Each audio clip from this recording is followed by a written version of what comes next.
അപ്പോസ്തല പ്രവർത്തനങ്ങൾ 18-ാം അധ്യായം 10-ാം വാക്യം. ഞാൻ നിങ്ങളോട് കൂടെയുണ്ട്, ഞാൻ നിന്റെ കൂടെ ഉണ്ടെന്ന് കർത്താവ് പറയുക. ആരും നിന്നെ ആക്രമിക്കുകയോ ആരും നിന്നെ ഉപദ്രവിക്കുകയോ ഇല്ല. ഞാൻ നിന്റെ കൂടെ ഉണ്ടെങ്കിൽ ആർക്കാണ് നിന്നെ ഉപദ്രവിക്കാൻ പറ്റുക? ആർക്കാണ് നിന്നെ ആക്രമിക്കാൻ പറ്റുക? ഇതൊരു വലിയ ഒരു കൊതുകിന് പോലും നിന്നെ തൊടാൻ പറ്റില്ല. ഒരു ചെറിയ പക്കിക്ക് പോലും, ചെറിയ ഒരു ഒന്നിനും വിട്ടുകൊടുക്കാതെ നിന്നെ സുരക്ഷിതനാക്കാൻ സ്വർഗത്തിലെ നല്ലപ്പന് കഴിയുന്നു. ഞാൻ നിന്റെ കൂടെയുണ്ട്. സത്യത്തിൽ നമുക്കിത് വിശ്വസിക്കാൻ പറ്റുന്നുണ്ടോ?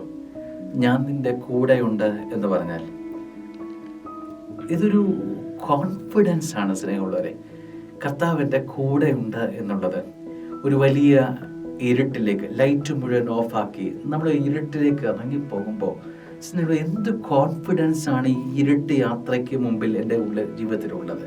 ഇരുള് പോലെയുള്ള അനുഭവങ്ങൾ ജീവിതത്തിൽ നിൽക്കുമ്പോൾ, കയം പോലെയുള്ള ജീവിത അനുഭവങ്ങൾ വരുമ്പോൾ, ഒരു വിശ്വസിക്കാനാവാത്ത പടികളിലേക്ക് നിനക്ക് കയറേണ്ട അനുഭവങ്ങളൊക്കെ വരുമ്പോൾ പേടിക്കേണ്ട. കാരണം എന്നറിയോ? നിന്റെ കൂടെ ഉള്ളത് കർത്താവാണ്.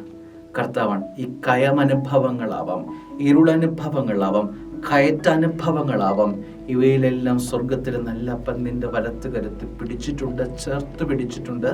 ആമേൻ.